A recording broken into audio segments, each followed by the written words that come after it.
It was not grief that gnawed at Jared Haldane as he trampled the cracked flagstones of Blackmere's forgotten lanes, nor even the familiar pang of disappointment that had dogged his adult life like a second spine.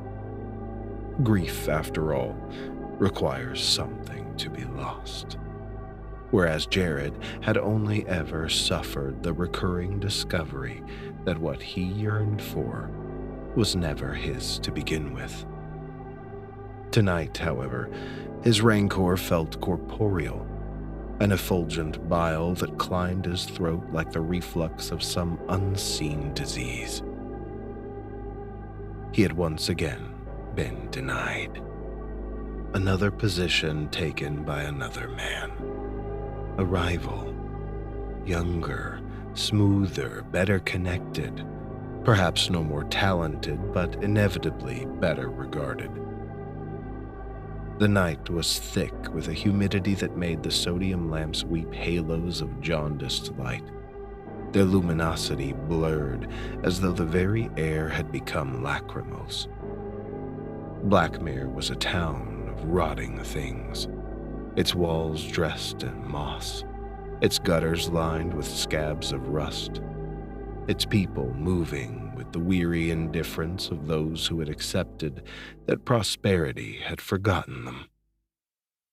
Jared often walked its perimeter after his professional humiliations, convinced that by doing so he tethered his bitterness to the cobblestones, draining it from his veins into the marrow of the earth.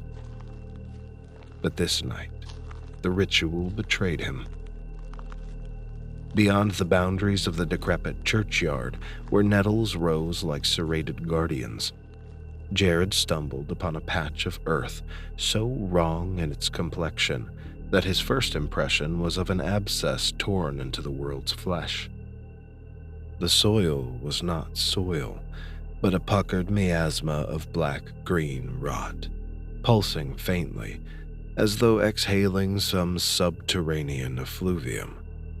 A stench rose from it, acrid yet sweet, like blood left to clot in a copper bowl. Jared gagged, but lingered, for there was something magnetic in that foulness, a promise embedded within its unspeakable decay. When he crouched to peer closer, he swore the putrescent patch quivered. More disquieting still was the discordant gurgling that curdled from it, soft and insinuating, like silk dragged across parchment. He should have fled, but disappointment is a companion that teaches one to tolerate the intolerable. And so Jared stayed, listening. The whispers did not speak with words. Not at first. They resembled the murmur of memory itself, indistinct yet intimate. But then, as the fog of his disgust thinned, he heard them articulate. Tell us yours. It was ridiculous, he told himself, a phantasm conjured by his weary mind. Yet, unprompted, his jaw loosened, and he found himself speaking to the rot as though it were a confessor crouched in a box of shadows. They chose him, Jared muttered. His voice sounded alien to his own ears, reverberant and low. They chose him even though he's no better than I am. They chose him because he's clean-shaven, because he laughs easily, because he is not me. They said the role required warmth, but what they meant was the rot shivered in assent, or hunger. They meant it required someone that I am not. They always mean that. He spat then, a globule of phlegm landing on the rotted soil. It sizzled as though corrosive, and the whispers deepened. Yes, feed us. Jared stood, trembling with a thrill both shameful and exulting. For the first time, his rancor did not dissipate into the stagnant air of Blackmere's night, but was received. It was not wasted.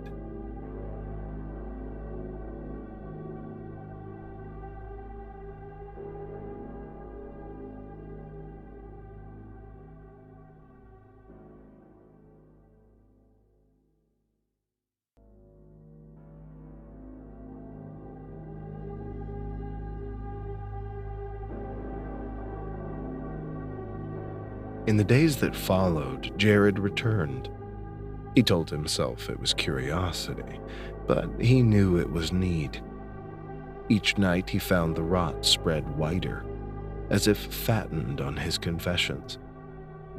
Weeds around it withered to husks, stones sweated mildew, and the air tasted of old coins. Each time he spoke, the whispers grew clearer. No longer amorphous but distinct, plural voices overlapping, harmonizing in hunger. After yet another failure, Jared tested the phenomenon. "They took from me again today," he whispered, fingers twitching at his sides. "A client who said he admired my diligence chose another. Again, someone more marketable. He said he would keep me in mind. They always say they'll keep me in mind. He won't." The rot pulsed. "Speak the name."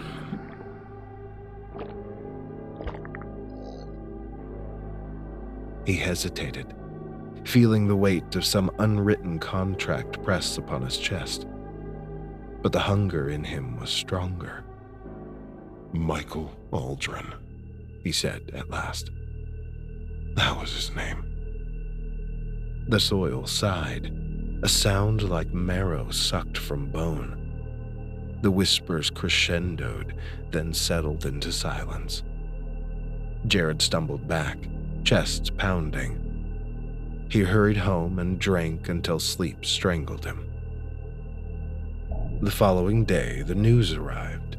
Michael Aldrin had collapsed in his kitchen, his body discovered face down upon tiles sticky with blood that had leaked unaccountably from every orifice.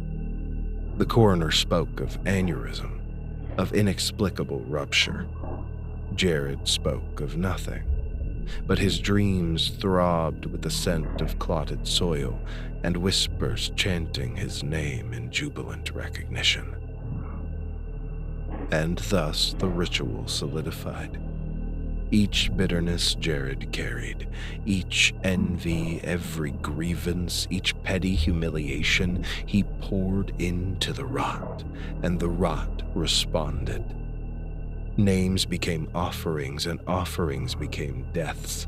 The obituaries accumulated like trophies. A rival silenced, a critic stilled, an old flame who had scorned him now drowned in her bath.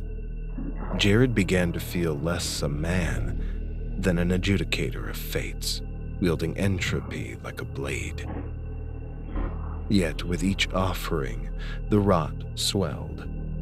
What had begun as a patch, no longer than a dinner plate, now spread like ink across the courtyard, devouring grass and stone alike. Its surface buckled, glistening with pustules that burst to reveal eyes clouded and lidless, mouths lipless and whispering. The brilliance of street lamps near it guttered, as if the light itself recoiled, and the whispers had grown confident. "You are ours. We are yours. Speak.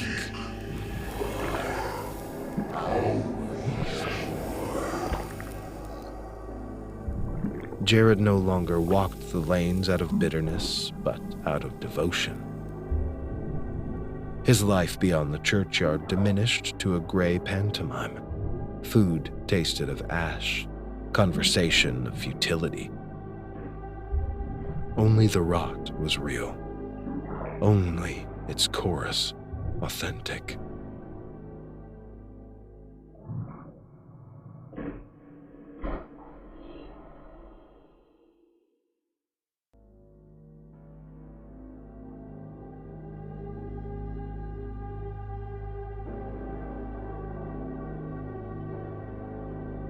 But inevitability wears many masks.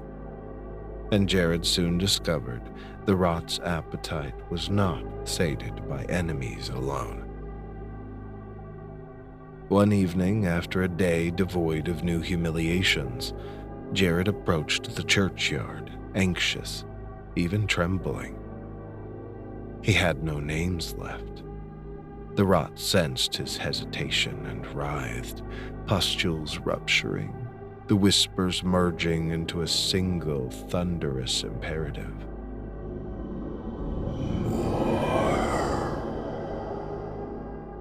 I have no more, Jared pleaded. Not tonight. I have no names to give. The soil buckled, eyes rolling in blind fury. There are always names. Speak them. Speak those you love. Jared recoiled. No, not them. Never them, he said, shaking.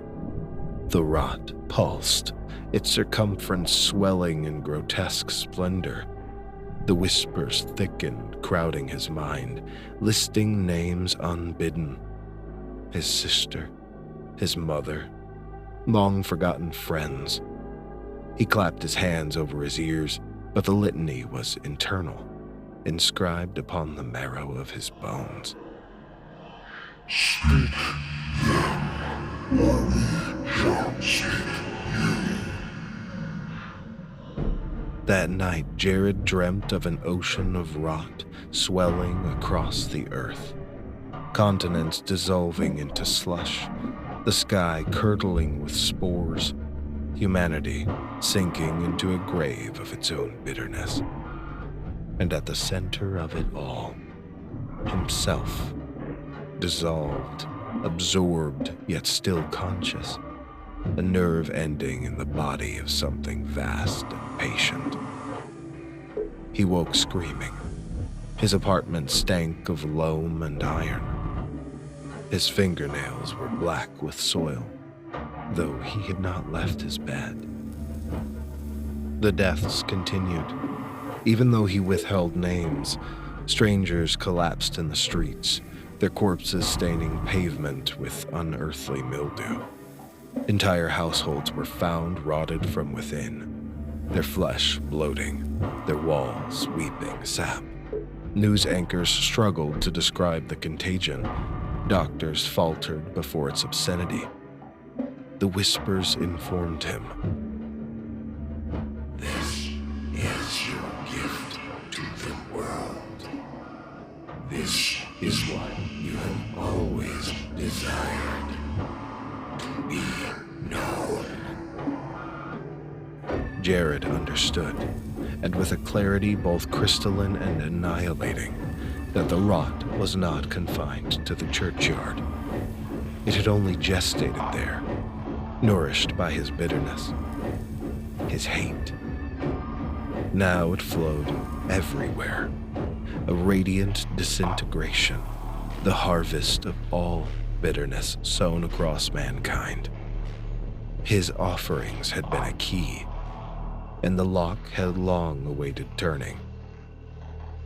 There was no repentance left to him, for inevitability does not bargain. Jared walked once more to the churchyard, though it no longer mattered where he stood. The rot was in every stone and every breath. The church itself had collapsed into a heap of pulsing refuse, its bell a tumor of verdigris. The patch where he had first spat his grievance was now indistinguishable from horizon itself, a vista of putrescent infinity. The whispers no longer whispered, they thundered, a chorus of all tongues, all griefs, all envies, all malice ever uttered.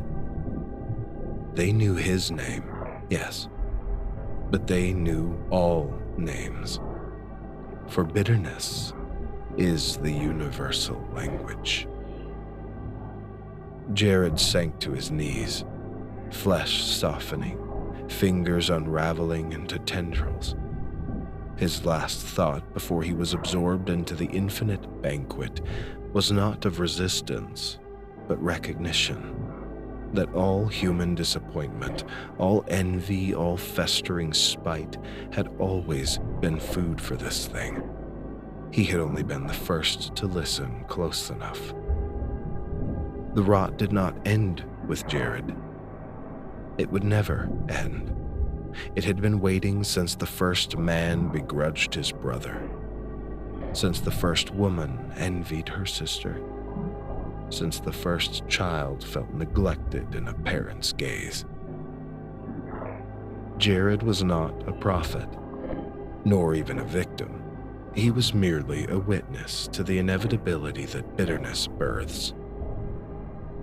And as the world curdled into a feast, the sky dimmed to a Stygian gloom, and silence fell, the silence of mouths unneeded, for all names were already known.